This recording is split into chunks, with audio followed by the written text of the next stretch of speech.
హైడ్రా వల్ల నష్టపోయిన వారికి నష్టపరిహారం ఇప్పటివరకు చెల్లించలేదు. పేద మధ్యతరగతి ప్రజలని హైడ్రా అనే భూకంపం తీసుకొచ్చిన హైడర్ రంగనాథ్ గారు, రేవంత్ రెడ్డి గారు, అమీన్పూర్ విల్లాలు కానీ, నల్ల చెరువు, సున్నం చెరువు, రాజేంద్ర నగర్, కొంతమంది చిన్న చిన్న వ్యాపారస్తులు వాళ్ళు దందలు చేసుకునేటోళ్ళు కూడా సామాన్లు తీస్తాము అని చెప్పేదాకా కూడా ఆగకుండా వాళ్ళని షెడ్లు, సామాన్లు అన్నీ కూడా డ్యామేజ్ చేసినారు. కొంతమంది విల్లాలు కూలగొట్టినారు.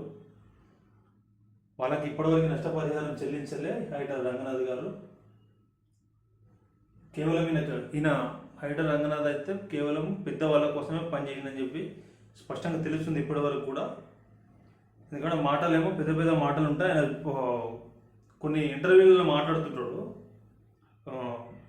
అంటే ఇటువంటి పరిస్థితులు ఉంటే నచ్చినట్టు వస్తారు కదా అని చెప్పేసి. పోషిస్తున్న వాళ్ళు కొంతమంది ఉంటారు అక్కడ. వాళ్ళంతా కుమ్మక్కయ్యి వాళ్ళు ఏంటంటే అక్కడ పోలీస్ సపోర్ట్ తీసుకుంటే అప్పటిదా కూడా దాన్ని అక్కడ కోర్టు నుంచి ఏదో ఒక ఆర్డర్ తీసుకొస్తారు. ఇద్దరు కొట్టుకుంటుంటారంటే ఇద్దరు కొట్టుకుంటారు. సపోజ్ నా ల్యాండ్ ఉంది, నేను అమెరికాలో ఉన్నాను, నాకు సంబంధం లేకుండా అక్కడ మీరు ఇంకొకటి వెళ్ళేసి కోర్టు ఆర్డర్ తీసుకొస్తారు. ఏపీ ఇద్దరు కలిసి తీసుకొస్తారు. తెచ్చి ఒక చిన్న ఇంజెక్షన్ అంటారు. అది తీసుకొచ్చి పోలీస్ దగ్గరకు వచ్చి పోలీస్ ఏంటి మేము సైలెంట్గా ఉంటాం ఇట్లాగే అన్నప్పుడు అది తప్పట్టే ఉంటారు. అంటే పోలీసు వాళ్ళు మనం కుమ్మక్క అవ్వకూడదు అనేది.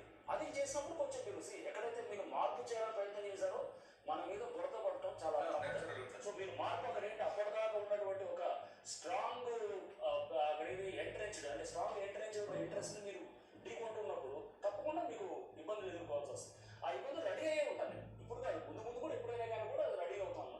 ఎందుకంటే మీరు అది తట్టుకోకపోతే నేను ఇందాక చెప్పాను, ఈ నక్సలైట్ ఏరియాలన్నింటిలో పనిచేసినప్పుడు అక్కడ నక్సలిజం రావడానికి ఎటువంటి పరిస్థితులే కారణం.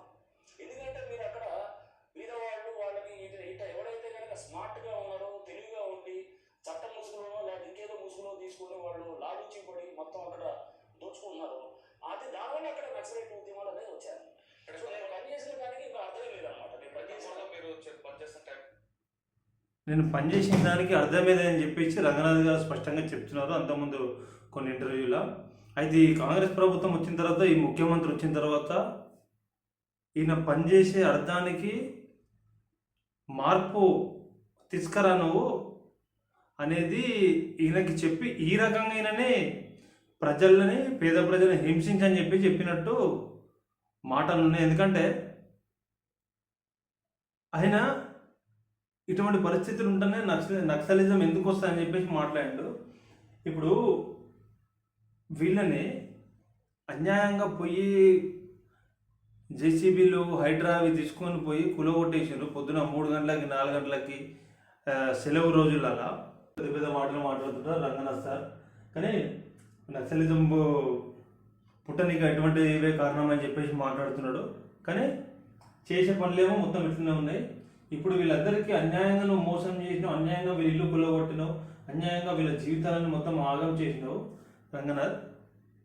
అధికారులను అరెస్ట్ చేయలేవు, కబ్జాగాలను అరెస్ట్ చేయలేవు, వీళ్ళకి నష్టపరిహారం కూడా ఇప్పలేవు. నువ్వెట్లా నువ్వు మంచి ఆఫీసర్ అవుతావు అని చెప్పి ప్రజలు కూడా అంటుంటూ, నష్టపోయిన వారికి అయితే ముఖ్యమంత్రి గారితో మాట్లాడి కబ్జాగాలతో మాట్లాడతావా, అధికారులను అరెస్ట్ చేస్తావా? అసలు నువ్వు మనిషి అయితే ఎవరైతే పర్మిషన్లు ఇచ్చిండ్రో, ఎవరైతే ఆ విల్లాలు కానీ కొన్ని నిర్మాణాలు, ఇండ్లు పర్మిషన్ ఇచ్చిండ్రో వాళ్ళని అరెస్ట్ చేయాలి. చెరువు పక్కగా బఫర్ జోన్ అదే ఇది ఏది ఉన్నా కానీ అది నీకు చేతనైతే నువ్వు మనిషివే కావు అని చెప్పి అంటారు ప్రజలు కూడా. కనుక నువ్వు పెద్ద పెద్ద ఇండ్లకు కూడా పోలేవు, పెద్ద పెద్ద బిల్డింగ్లు కూడా నువ్వు పోలేవు. దుర్గం చెరువు పోలేవు, వాసవి ఉంది పోలేవు, వెర్టెక్స్ ఉంది పోలేవు, వజ్రం ఉంది పోలేవు, రాజపుష్పం ఉంది పోలేవు, మైహం ఉంది పోలేవు, ఎస్విఎస్ యాంపోల్ ఉంది పోలేవు, ఎస్విఎస్ అవతార్ పోలేవు, ఫినిక్స్ ఉంది పోలేవు. ఇట్లా చెప్పుకుంటూ పోతే గ్రేటర్ ఇన్ఫ్రా ఉంది పోలేవు. ఇట్లా చెప్పుకుంటూ పోతే 100 కంపెనీలు ఉన్నాయి, నువ్వు ఏడికి కూడా పోలేవు. నువ్వు పోకముందే వాళ్ళ దగ్గరకు వచ్చి సెటిల్మెంట్ చేసుకుంటుంటారు. గోల్డెన్ కీ ఉంది, ఇన్కోర్ ఉంది, అదిత్రి ఉంది, అవంతిక ఉంది. ఇట్లా ఈ పటంచేరు, షేర్లింగంపల్లి, రాజధాని ఈ చుట్టుప్రక్కల ప్రాంతాల్లో వచ్చాడు ఉన్నాయి అక్రమ కన్స్ట్రక్షన్లు. చెరువులు, నాలాలు, కుంటలు కబ్జా చేసినాయి. పర్యావరణం మొత్తం దెబ్బతీసినాయి. నువ్వు పోలేవంటే వాళ్ళ నీ దగ్గరకు వచ్చి ఏదైనా మాట్లాడుకొని ఉండాలి, ఏదైనా ముఖ్యమంత్రి చెప్పింది మీరు వినాలి. ఈ పేద ప్రజలు మీ దగ్గరికి రాలేరు, వచ్చినా మీ వాళ్ళు రానియరు కాబట్టి, వాళ్ళు ఏమి ఇయ్యరు కాబట్టి మీరు వాళ్ళకి కూలగొట్టరని చెప్పేసి స్పష్టంగా తెలుస్తుంది. కొన్ని రోజులైనా ఇప్పటివరకు మీకు మంచి పేరు ఉండే హైడ్రాతోని మీరు ఒక వేస్ట్ ఆఫీసర్, ఈ ప్రపంచంలోనే ఒక చెత్త ఆఫీసర్ అని చెప్పేసి మీరు పేరు తెచ్చుకున్నారు. హైడ్రా భూకంప సృష్టికర్త రంగనాథ్ గారు సలహాలు, మంచి సలహాలు ఇవ్వాలి, మాటలేమో మంచిగా చెప్తారు. నక్సలిజం పెరగడానికి ఇటువంటి కారణాలని చెప్పి మీరే చేస్తున్నారని చెప్పి స్పష్టంగా తెలుస్తుంది.